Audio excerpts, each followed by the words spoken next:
Let's go ahead and jump into the R1 and we're going to show you exactly how we set up our cameras to shoot sports. As we jump into the menu system here, I should mention that the menu system is exactly the same as the R5 Mark II with a few key differences, and we'll hit those when we get to them. So first of all, in our first menu, I've got my JPEG quality, and I shoot a lot on JPEG S1, especially when we're doing FTP, so we're going to shoot RAW plus JPEG, and we're going to FTP out the JPEGs, and I knock that level down to about a level 7. So I know this is a little controversial, but we actually shoot most of our sports images in CRAW or compressed RAW. And the reason for that is that the files are about half the size of the RAW files, which means you get twice the buffer size of your files. You can shoot twice as many photos in CRAW versus RAW before you hit the buffer. Now, there is a trade-off. In compressed RAW, you're going to give up probably a little bit of dynamic range and a little bit of shadow detail. I'm probably going to make a whole video about the comparison, showing the differences between the two so you can decide what you want to do for yourself. But for us, we shoot CRAW. And then, like say, we're going to shoot RAW plus JPEG, we're going to shoot the JPEG S1. And then we leave cropping aspect ratio on full as it's coming out of the camera. Next, I'm not going to mess with my exposure compensation. ISO speed, I kind of leave everything as they come out of the camera stock. Anti-flicker shoot is really good, and when you're dealing with a flickering light situation, it's something you should use. So with anti-flicker shooting, all you need to do is turn it on. And as you can see here, what it's going to do is it's going to make the shutter release lag time longer, trying to find the best spot to take pictures where you're going to have the least amount of flicker. But even better than that, let's go ahead and disable it, and let's come into high frequency anti-flicker shooting. Now, when you turn this on, you are going to go ahead and do this recommend settings. And I'm just taking a picture of this TV screen over here. And if you just hold still, it's going to detect the flicker of the screen, and look, it recommends that we should change the shutter speed to here to get the least amount of flicker with this screen. So let's go ahead and just take a shot. And yeah, it's blurry because it's 80th a second. But anyway, it gives you the exact setting that you can use. And this is really helpful when you're in a stadium, when you're shooting and there's LED backgrounds on the wall, and the situation's pretty constant. We have used it especially when we have speakers speaking in front of PowerPoint screens. And you can go ahead and find out what the frequency is, and it will minimize the amount of flicker that you see in the PowerPoint and the LEDs. So I'm going to go ahead and turn that off right now. External speed light controls, don't have a speed light connected, but pretty straightforward. Metering mode, I always use evaluative. I've been using it for years, love it. It's great, very reliable. Nothing with the detect priority, so let's go to the next menu. So for my picture style, I'm usually using the neutral picture style, but I do make a few changes. So I'm going to hit the info button, and I'm going to come in here, and I do increase the sharpness strength from 0 to 3. Leave 5 and threshold alone, bump the contrast a little bit, sometimes 1, sometimes 2.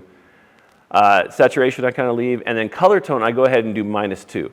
And the reason for that is I feel like it makes our BYU blue, the color of our university, it look better in most situations. But this is something that totally depends upon what you're shooting, how you shoot, what you like to shoot. And again, this is really only affecting your JPEGs. It's not really doing anything to your RAW files. But for the JPEGs, which again, we are FTPing out during sporting events, we want to try to make them look as good as possible without actually having to edit them. So we're going to go ahead and just leave that as I have it set up. And then you could go ahead and create some user-defined picture styles down here. Really simple to do. And I recommend doing it, especially if you're shooting in different arenas. Maybe in a basketball arena you want a certain look versus the outdoor football stadium. Just shooting color space, Adobe RGB. I leave clarity off, HDR shooting off, lighting optimizer off, highlight tone priority off. White balance, I mean, it depends on what we're shooting, but I don't like using auto. I almost always want to set the white balance for the situation that I'm shooting in. And a lot of times that will be a Kelvin setting, sometimes even a custom white balance. So if you do want to set a custom white balance, there's a lot of ways to do it. Basically, we actually have here, you can select an image that's already on the card, so I could select this image and make my white balance off of that image. Or you can just take a picture of somebody, like say wearing white or black, and use that to kind of set what the white balance should be. And then you can also name it. Right now I have names of 4 cues, which is just a test. But yeah, definitely learn how to set a custom white balance, because in certain situations, that's going to really save your bacon. And you can also come in here and do a shift, again, to just fine tune the color you're getting out of your image. You're going to need lens correction aberration on. The newer lenses are doing more and more processing to get what you want out of the lenses, and those settings are pretty much going to stay as they are. On long exposure noise reduction, I am set to auto right now, and if you click info, it shows you that it only applies to exposures that are longer than a second, and then there's processing that happens after to help with that noise. Not do anything on the high ISO, it's just kind of on standard. And that's the noise reduction for high ISO. And you can get a little more aggressive with that if you'd like, but I'm really happy with the standard. On to the next menu, focus exposure, focus bracketing. I've just got those disabled right now, sometimes we'll use it. Drive mode, again, I am going to use what is best for the situation. Shooting sports, I'm using high-speed continuous a lot, high-speed continuous, and then like pre-game, post-game, I'm doing a lot of low-speed continuous. We'll jump into those settings a little bit later. Pre-continuous shooting, it's disabled, but it's a great option, especially when you're needing to capture a baseball, being hit by a bat, stuff like that. Depends on the sport you're shooting and the situation you're shooting, you can definitely use it. And I've got that set up in my quick menu to use later. Interval timer when you need it. So this is a really interesting setting and a little counterintuitive, so let me explain. Silent shutter is a great thing, and it basically means that when you're taking pictures in an electronic shutter, no noise is being made by the camera. But you want to leave this off. And the reason for that is when you turn the silent shutter on, if you look here on the info, there are many things that the camera cannot do. For example, it cannot disable, it disables shutter at shutdown, which is something that's really important to do. So we're actually going to leave it off, and we'll explain that when we get back to it here in a minute. And then release shutter without a card, I've got that off. Image stabilizer mode, I have everything just basic as it comes out of the camera, and then you can customize your quick controls meter timer, 8 seconds, that's good enough for me. Not really worried too much about my image review. I don't do the immediate image review. It's turned off and disabled. I do currently have blackout free display on, and I'm not using log view assist. Shooting info display is basically the normal stuff I do, but I do turn on my grid. I like the 3x3 grid. That's just helping me when I'm trying to line up things. My histogram is on brightness. I do have a large electronic level, battery level display. You can have that on or off, depends on what you like. I have card free space display. It's kind of nice, but when you have when you have a big card, it's kind of nice to see the percentage of the card that's full. But right now I have it off, and I'm undecided on that one. Your lens info display, I do like it to explain what's going on, and the level. Okay, so that's it for the first menu. Let's go to the autofocus menu. For autofocus, servo. We're always shooting servo. I don't use one shot, and when you have back button focus, you don't really need to. Autofocus area, it depends on the situation. For the most part, I really like to use this 1-point AF. When athletes are a little bit further away from me, I will sometimes switch over to expand AF. When I want a little bit more fine control, I'll use spot AF. But I do use some of these other settings, and I'll dive into those a little bit later. And for the most part, whole area tracking servo AF is off, and that's just, for me, how I like to shoot. We will do plenty of tracking, but we'll show you how we have it set up when we get into the custom buttons. Subject to detect is on people. I photograph people, so that's where it's going to usually stay. Eye detection, I just leave on auto. I have been playing with register people priority, and it does work really well. But if you are using action priority mode in autofocus, it does disable it. It won't recognize people priority. So something for you to try out, especially you're shooting like a track meet, and you have one runner that's in one lane, and you just want to focus on them. You could take a picture of them, or take a picture of them from the website with up their portrait. It works better if you actually take a picture of them in the same environment in which you're photographing. So the same lighting, white balance, all that kind of stuff. And then it'll prioritize focusing on that person. So I'm really excited when we get to track later this week. We have a track meet to test that out even a little bit more. And I do use action priority a lot, but it's disabled here because I have it set up in another place to turn it on. They've really changed the autofocus menu. Again, they've gotten rid of all these cases that we used to have and tweak and stuff like that. And it's probably a good thing because it got really confusing, and I think that for most people, this is a better direction to go. basically you have the choice between auto and manual. Auto, just the camera does what it thinks is best. It's going to change the autofocus characteristics depending on the circumstances that you're working in. But you can come in, and if you hit the rate button, you can come in and tweak that a little bit to make it more locked on or more responsive. For me, I don't feel like when you tweak it it makes a big difference. It makes a small difference. So if I actually do shoot in manual, and here's my settings I have for manual. On tracking sensitivity, I have a -2, so it's, again, more locked on. I always feel like locked on is what I want. If I need to change focus from one person to another, I'm usually releasing my autofocus point and reacquiring. So I keep that at -2. And then acceleration, deceleration tracking, I have at +1. I kind of like it there. Now again, depending on the sport, sometimes I will change these a little bit just to see if I can get better responses.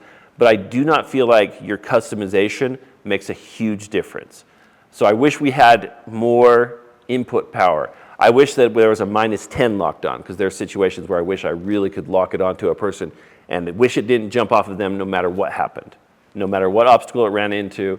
Again, in my autofocus video, we talk a lot more about this and how we can improve this system. All right, so servo's first image priority I have as a release, and one shot release priority is same thing at release. It doesn't make a huge difference. It's just how I've always done it. So this is an important part of the menu. Preview autofocus, what it means is basically the autofocus is always on. It's always searching. And I get people reaching out to me on social media saying, hey, for some reason my camera is always focusing no matter what I do. It just keeps on focusing. Usually it's because they've accidentally turned this on. And I think the name Preview AF is confusing to people, so maybe we need to rethink how we name it. But just turn it off. It makes life a lot easier. I'm sure there are situations where you want it constantly on, maybe as a remote, I don't know. But for the most part, we just leave that off. Lens drive when AF possible is on. Autofocus assist beam is off. On to the next menu.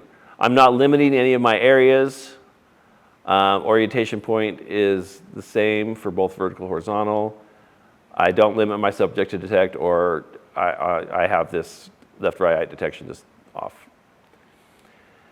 Don't have manual focus peaking settings because I don't manual focus. Focus guide's also off, and that's off.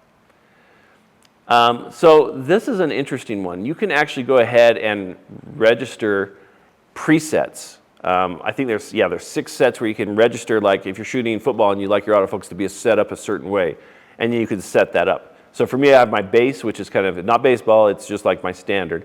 I have basketball, soccer, and volleyball, and those are set up with action priority mode in those sports, and I can tweak those settings depending on what I'm shooting.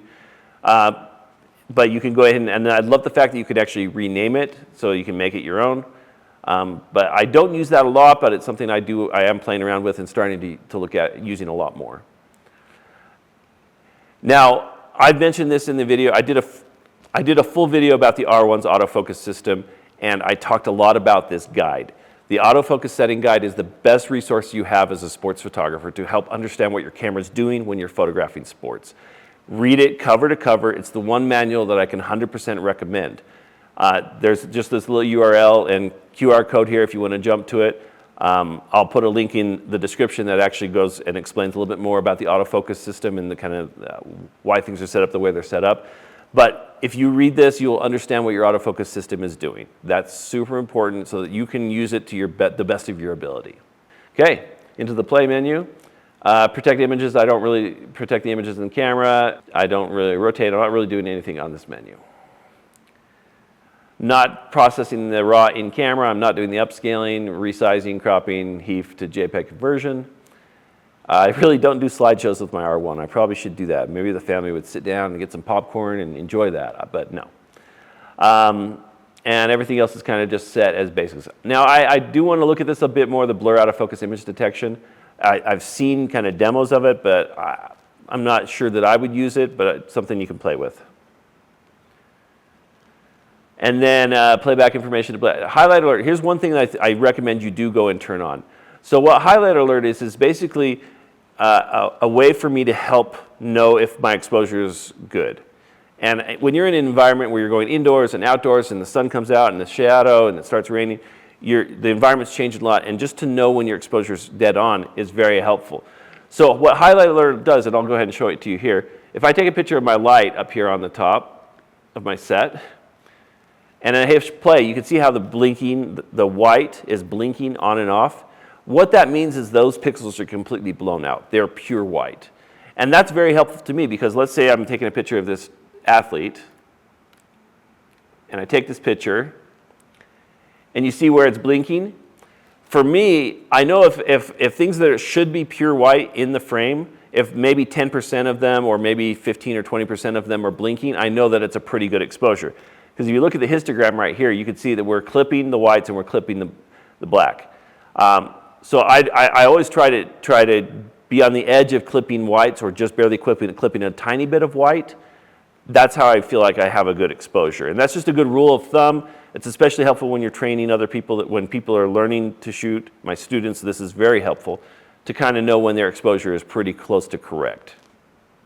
So I do recommend that you turn highlight or alert on, and also autofocus point display, I enable it. I always want the autofocus, so I want to see where it's at and what it's doing. Again, I have playback grid on 3x3, and that's pretty much all I've done in that menu. When it comes to network settings, I did another video that's completely on FTP with this camera. So I'm just going to refer you to go check that video out because I explain in detail everything that happens in this menu. The one thing that I would suggest you do, if I turn this on real quick, if you go to connection option settings, I have automatic transfer is disabled. You don't want to FTP out every image that you take. I just can't think of many situations where you would. And then I have transfer to set with enabled. So you have to push the set button on the back of your camera to send out the photos. I also have power saving disabled. And the reason for that is because if you're sending a file and it's taking a long time to send, at a certain point it's going to cut you off. If you have power saving disabled, it won't. So like I say, go ahead and check out the other video and you'll learn all you need to know about FTP and wireless transmission from the camera. So we look at the second menu, nothing really in there I need to talk about. Third menu, fourth menu. Again, it's nice to be able to load your and save your communication settings from one camera to another, something you should look at doing. Let's go ahead and jump into the next menu. Okay. So right now, I love the fact that now we have two CF Express cards in the camera. It made no sense to have a pro level camera have a SD card in it. So there are times when I do use both card slots, but it's not very often. And so right now I'm set up on standard. You could have an auto switch card, record separately, whatever you want to do. For me, I just leave it at standard. File numbering is continuous. I don't ever do a manual reset. And file name. In here, I'm going to go ahead and look at the file name. I do change the file name to my user setting. So if you look at user setting, you can come in here. And the reason I do that is I have two R1s, and I want to know which file came from which camera in case there's a problem, or I'm confused about which file came from where. So I have W1 and W2 as my two R1 cameras. Really simple to set up. And then you can see it'll come down here on the bottom. It says user setting W2 -- and then my file name. That's just how I like to do it. And for the movies, you can do the same thing. I'm not formatting here. I use another menu to do that. Auto rotate's on. Next menu, just date and time. Nothing crazy there. Language, system frequency. Okay, so here's the beep menu I mentioned. Turn this off, and that will turn off all the sounds on the camera. And I'm going to do that here so that I could still have the shutter closed down when the camera's turned off. That's a really important thing. I wish they would make that a little bit easier to understand. Just disable beep and your camera is now silent. And then for audio monitor, I'm right now using headphones. Screen brightness, viewfinder brightness just kind of depends on what you want, how you like to shoot. You could do auto if you want. I didn't like auto. I didn't like it brightening and darkening, so I just kind of have it screen set to 4, viewfinder to 5. And again, I take that color tone back to 2. I just like how it looks. You could fine tune that color. Right now I have auto 1 where it's just on the screen, and 1080p for my resolution, HDMI resolution. Okay, and again, here I have it so that when I turn off the camera, the shutter closes down and it protects the sensor. I think that's really important. Now, if Canon wanted to go even a step further, I think a great thing would be is that every time you change the lens, the shutter also would close down and protect that sensor. That would minimize the dust from getting into your camera. And again, give us that option. That'd be great. So I'm going to leave that on closed. And when sensor cleaning, when you need to go ahead and clean your sensor, this is how you do it. And then power saving, right now I have it at 30 seconds for dimming. I don't like doing the off because it takes a little while to wake up, but this is kind of how I like to do it. Okay. Another thing I wanted to dive into is custom shooting modes. Now, Canon has had these custom modes for a long time. Most people don't use them. There are some instances where it would be helpful because you can come in here and you can set up your camera an entire way for shooting a certain type of thing. Let's say you're shooting star trails at night. You could go ahead and set up your camera the best way to do that and then put it on a custom mode. And then just by hitting the mode button on the top of your camera, you could go and choose that mode and all those presets would be used. So if you're finding yourself switching between a couple of different settings for different types of shooting, feel free to use those custom setting modes and try them out. Okay, nothing exciting on battery info. It's a battery. There's some info. Copyright information I do like, and I put my name in BOE photo and then our copyright basic information there. You just enter them here, and I think that's really important just to make sure that every file that leaves this camera has that information on it. System status display doesn't tell you a whole lot, but firmware version, that's important. Here's the URL and the QR code for the manual or the software, the basic, the advanced user guide, I believe is what this is. And then my firmware, which is right now 101. All right, here's where it's going to get interesting. I feel like most of what we do differently is going to happen in this menu, where you can customize your buttons for shooting. And the first thing we need to talk about, back button focus.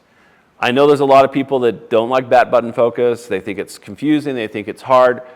For those of us that shoot sports, it's essential, and here's why. Traditionally, especially in the early days of DSLRs, you didn't even have an option. You were releasing the shutter with your shutter button and using your autofocus with it. And what we ran into is a situation where you'd be tracking an athlete through a play, and then a ref would come through, so you'd have to take your finger off and wait for the ref to get through before you could take a picture. Because if you tried to take a picture, it would try to focus on whatever it saw. So the camera companies gave us this ability to map different buttons for different functions. And so we've taken the autofocus off of the shutter button, the shutter release button, and we've put it on one of the back buttons so that your thumb can control it. I always want to have the option of using a different finger for a different function, right? So I don't want to be doing two functions with just my index finger because there's a reason for that. So the way that we have been using for many years back button focus is that we only release the shutter with a shutter button, and then one of the back buttons where you have different autofocus functions on the back buttons. So let me dive in and show you how we have it set up. So first of all, again, you can see right here on the shutter button, I have it, instead of on metering and autofocus start, I have it on just metering start. Great, go ahead and meter all you want. So right now I have my record button set up for turning on and off action priority. And the reason for that is let's say I'm shooting a volleyball match and I want to use action priority for a certain play, but then I don't for a different type of situation. Instead of going into my menus and turning it off, I can just hit the record button and it toggles it off immediately. And that's a really helpful feature, especially having it right there on that my shooting hand. I like having that ability to turn it on and off. So I've got that action priority toggled right there. On my multifunction button, I have it set up to custom shooting mode. That allows me to toggle through the different custom shooting modes quickly. And what I like about that is I don't have to deep dive into the menu. I can be shooting in a situation and then just hit that button and it switches to the C1 and C2 and C3. So I can quickly toggle through those different presets.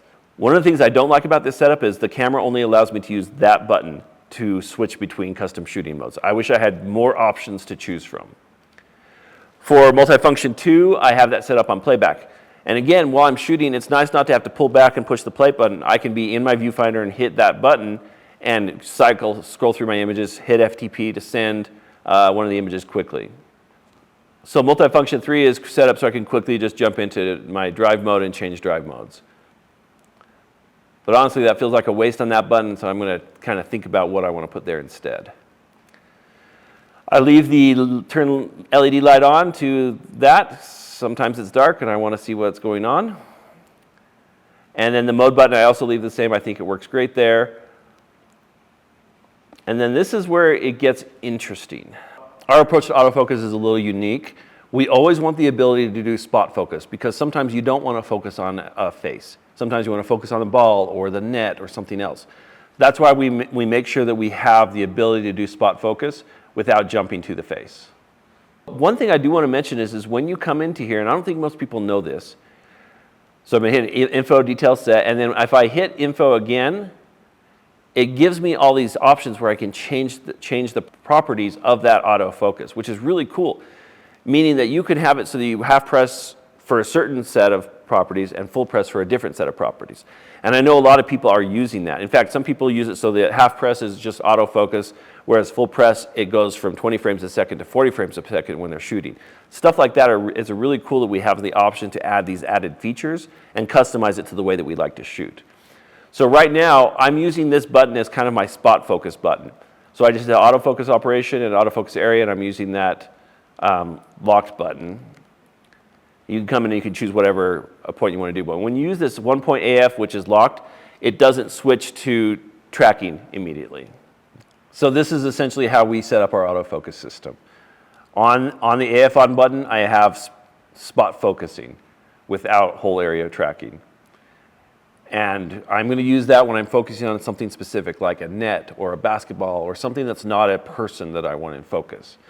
And again, I leave the smart controller on. The smart controller is one of the best features of the R3, and I'm glad that it's in the R1. I wish it was in the R5 Mark II. I understand that it's saved for the pro level body. But it's a great because you can quickly move that autofocus point to where you want it to do, and I love that. And then here on the AE lock button, I have set up eye autofocus. So again, eye detection autofocus.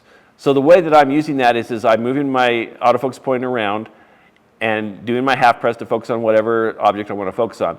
But then when I switch to the eye button, which is right next to it, then it's going to be doing tracking and it's doing whole screen tracking and everything like that. So that's essentially our system for 2-button rear autofocus or thumb focus, whatever you want to call it. Now we are experimenting with a couple different things that are new. So let me show you what those are. First of all, I've been seeing other people do this and it's really interesting. So if you look right here on the menu for the AF on button, you have a lot of options. Certain options, the half press and the full press, you have different options, but on different ones of these menus, there are locks, meaning that it's locked and it's mapped only to that function, and you can choose the other function or there's no function, it's fully disabled. This is something I've been experimenting with recently, where I have spot focusing on the half press, and then I switch to full eye autofocus tracking on the full press. And I'm not sure if I like it for every sport. It's still something we're playing with, but it's something I can understand why people would really like having this in one button instead of switching to another button. It would definitely be very quick. I just want to make sure that when I release that button, it's quick enough in the release. So let me show you what that would look like. So I've got it on 3. Right now I'm moving around the autofocus point, and I'm going to go half press, and it's going to select whatever it is I'm half pressing on. You can see that it's highlighted in blue. But then if I full press, it automatically would jump to his eye.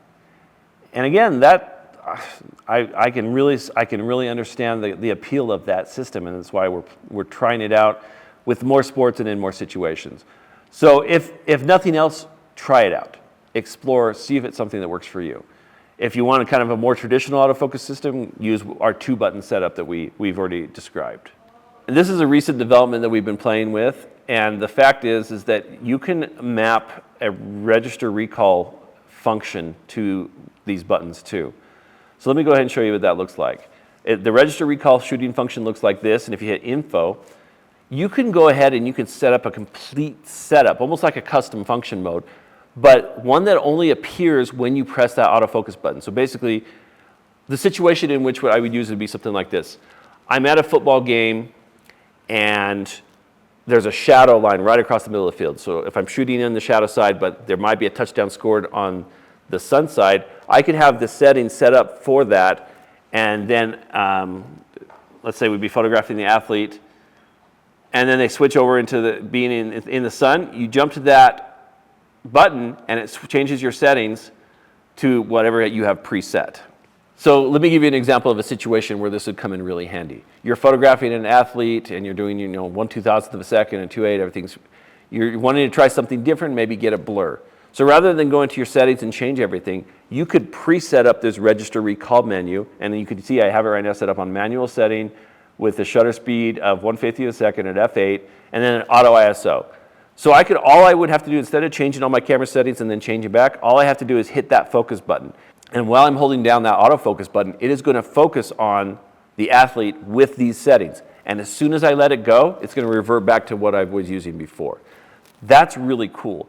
So I would mostly use it for those two situations, for when I have, front lit, back lit type look, and I need to quickly switch between the two, or I want to be able to do a drag and a blur, something like that. But there's a lot of different settings in which you could find that being really useful. So go ahead and check it out. You can actually go in here at the bottom. So rather than changing each case individually, which it doesn't take much to do, you can come and see here. You could turn on and off specific settings, and then you can come in and choose your shutter speed for whatever it is you want to do. And it takes a little bit to set up, but you could also come to the bottom, and whatever your current setting is, you could just register that to that button, and then change and shoot however you want to do, and that's always going to be there. So using register recall is really the quickest way to switch from one type of shooting to another that you can do in a split second. And I love the fact that, like say, for certain situations, it's perfect for what I need as a sports photographer. Now, if I wanted to set this up for a situation where I have athletes in and out of the shadow, I'd probably come in my shutter speed and I'd go to like 2,000th of a second. I'd take my aperture to f4. I'd leave my ISO on auto, and I like that. I like choosing my shutter speed and aperture and then letting the camera choose the ISO. That way I still get kind of the look I want. I'm going to leave metering as it is, exposure, white balance it is. Actually, I'm going to change white balance to sun, to daylight. Autofocus area, I think I'm happy with that. I'm going to have whole tracking on, subject detect as a person, and everything else is kind of how I want it. So I could be shooting in the shadow and dealing with that kind of issue, but then I go ahead and hit this button. As soon as the sun comes out, and I've already got that setting ready to go, and it's tracking autofocus. As soon as I release that button, it goes back to my previous setting. Couldn't be any easier than that. So I know autofocus can get really confusing, and the terminology doesn't make it any easier. If you want to learn more about how the R1 autofocus system works and how we use it, check out our full-length video on the autofocus system. It's 90 minutes long, and it's got a lot of great information and examples of how the R1 works in the real world. Okay, I've got my autofocus point selection on this button, just so I can quickly jump around between autofocus points. And image replay is on the set button. And then just normal movement on that button. Lens function button. I have AF off right now. I don't really use that much. And then if you have a speed light, you can set that button. And that's pretty much it. That's pretty much all I do with these custom buttons. Now for custom dial rings, I don't really do anything. I leave everything the way it is, except for I do turn off the control ring just because I don't like hitting it and changing the setting. I really should use the control ring for something. I just haven't really found what I want to do with it yet. Some people will use it to change their aperture and whatnot, and that's fine, but I just need to find a function that I want to do with it. All these directions are going to stay the same. I'm using the smart controller. I do love it. I do turn off touch shutter. Autofocus area selection control there. I'm not really changing any of these menus.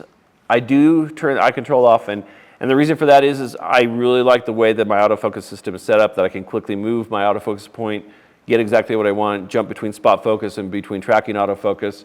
So for the most part, I don't use eye control autofocus. Touch controls are standard. Okay, into the last menus. I don't have any modes restricted. I keep everything at a third stop on my increments, and not really bracketing a whole lot these days. I really don't restrict any of these settings. I don't really use the micro adjustment. The main thing in here is I like coming in and be able to toggle the different speeds of my continuous shooting. I love the fact that we have more control. Like I say, you can come in here and you can go by 10s, or you can come in here and you go by 5s, and then 3, and then 2, and then 2.5. But you can set whatever it is you need to do. But there's just so many situations where you want to dial in a specific, like I wish I could just have 25 frames a second for this sport, or for this event, or that kind of thing. So I will change around these quite a bit, but for the most part, I'm probably using 40 and 30 or 40 and 30 for my top 2 speeds. And I'll use those for my action, and then my low speed is going to, again, be like a locker room or a pre-game or a post-game type of thing. Those are pretty much the ones that I will use. I don't limit the continuous shot count. I wanted it to keep on going forever. And I also don't restrict my drive modes. I'm not worried about cropping information. Shutter release time lag is just standard right now. If you click on here, you can make it go faster, but I haven't really tried that. None of these are really changed. And if you want to clear everything and start over, here's how you do it. So the last menus are those custom menus where you can set up just quick menus, and you can actually come in and change them. And I just kind of have, here's just kind of the basic things I have in my menus. Just these are the settings that I'm changing the most, and I want quick access to them. But the nice thing again about this is you can put a lot of functions here, and then you can actually go in, and instead of having my menu, you can change the name. So you can rename that tab to whatever you want. Just so you can keep it nice and organized. I probably need to, now that I've been using the camera for a few months, I probably want to go and redo this just to kind of group things into the types of images, the types of functions that go together, like autofocus function on one page, FTP on another, something I'll do. But that's it. That's essentially how we set up our R1 cameras to shoot sports. And it's something that's always evolving, but these are kind of the settings that I'm pretty comfortable with. Again, I'm always playing around with my autofocus settings, trying different things. I'm going to adjust those depending on what sport I'm shooting and how I'm feeling and the lighting and all that kind of stuff. But I really love the fact that we have a lot of customization with this camera. I would love more. More customization, the better. Let's keep it going, Canon. Again, my #1 recommendation for anybody that owns the R1 or the R5 II is to go ahead and check out that autofocus manual. It's incredible because it's the most information we've ever gotten from Canon explaining how the autofocus system works. And if you can read that manual and understand it forward and backwards, you'll be a better photographer. So if you have any questions about how we set up our camera or can't understand why we use certain settings, go ahead and put them in the comments below and we'll do our best to respond to those. But otherwise, we'll see you on the sidelines.